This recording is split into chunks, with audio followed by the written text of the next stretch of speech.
Now, your KSBW weather forecast with Chief Meteorologist Lee Solomon. Good evening, everybody, and happy Thanksgiving. Hope you're having a wonderful day. Weather really couldn't be a whole lot better. It's warm enough to have it outside. There's not much wind, and a few little clouds. Beautiful sunset, too, I'm sure. 76 Santa Cruz today. Yeah, 75 Watsonville. A little cooler in most spots, but only by a few degrees. Low 70s to upper 70s. Still got a 77 in Carmel today. 80s in Carmel Valley. It's hard to believe we've been in this stretch of weather for several days now. 76 Salinas, 79 Gonzales, 80 in Greenfield and Soledad. That's cooler than yesterday, but that's still well above average.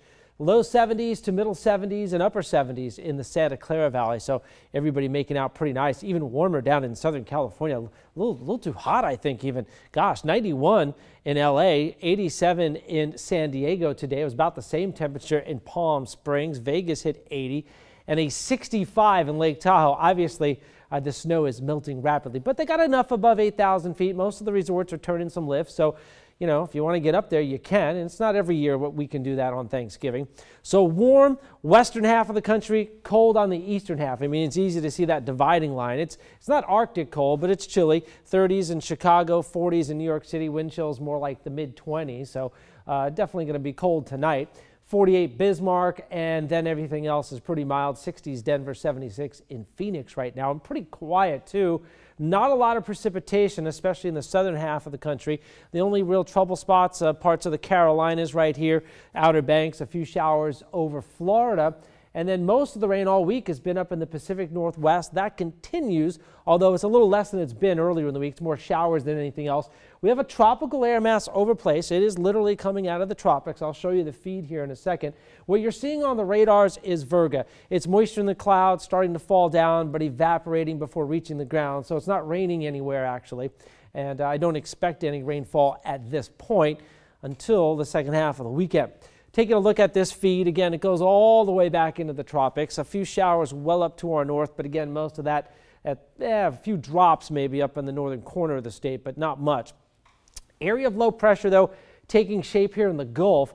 That's part of the equation. We got some ingredients coming together. There's cold air up there, so that's one part of it. Low pressure, cold front, cold air with moisture. Obviously, there's a break between that front and us, and then this tropical moisture that's over us with a few showers up to our north. Those will start to link up, though, in the coming days. As we take a look a little bit further offshore, you'll see that there's a lot of moisture out here now. This is your water vapor imagery. So what you're looking at here, where the white is, or the gray, that's where there's more moisture in the atmosphere available to make rain.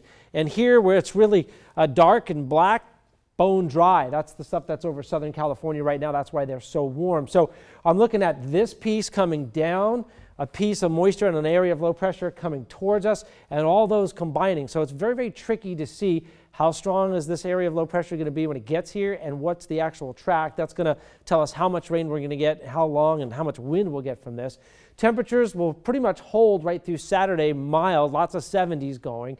Then here comes the cold air. So if you've been waiting for that to get you into the spirit, you'll get that on Sunday. It'll come with some rain, though, too. Cold air mass in place Sunday and Monday. A solid drop of probably 15 to 25 degrees on our temperatures. High pressure in control right now will start to give way. We continue to see some of the clouds, but again, no rainfall on Friday or on Saturday. But by Saturday night, the front's starting to take shape. We're getting rain showers into the Bay Area now about 7, 8 o'clock on Saturday night. Overnight into Sunday morning, the rain line comes down. This is actually a pretty big change on this model that we're running here. Moderate to heavy rain possible now, maybe on Sunday. Other models we're running show a very weak front moving through. So there's definitely some things to figure out here. And then another batch of moisture with the area of low pressure moving through on Sunday night into Monday.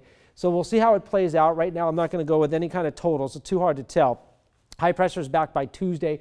We could really use the rain, so I'm keeping my fingers crossed that we get more rather than less. Winds will be light over the next 24 hours. 51 to 55 overnight. We'll keep the clouds going. Pretty much the same thing we had today. Tomorrow, 64 to 78, partly cloudy to mostly cloudy, high overcast, light breeze, and temperatures above average. 68 San Francisco, 70s going for all the inland spots, 71 San Jose, 75 Hollister, and 70s to near 80 down in the Salinas Valley, 78 Greenfield, 77 King City. Coast Upper 60s again to near 70, pleasant light breezes, and that tropical feel continues. 68 Ben Lomond, 64 Boulder Creek, low 70s in Watsonville. Let's check in on your KSBW 8-day forecast. Clouds tomorrow and Saturday, no rain. We're looking at showers starting up Saturday night, probably on Sunday. Will it be light? Will it be moderate? Or will it be heavy at times? Too hard to tell. Temperatures will be dropping into the 50s and 60s, and we'll have some showers again on Saturday night and Sunday night. So the thing to take away is keep abreast of the forecast. If you're heading up to this area, they'll be getting some snow, some rain, some wind. Travel could be difficult in a lot of parts of the area on Sunday. Not that it's a huge storm, but, you know, rain with the amount of travelers on the road is going to slow things down. Exactly. It doesn't really have to be a huge storm to cause some problems, and a lot of people are going to be coming back. Yes. I assume, on Sunday.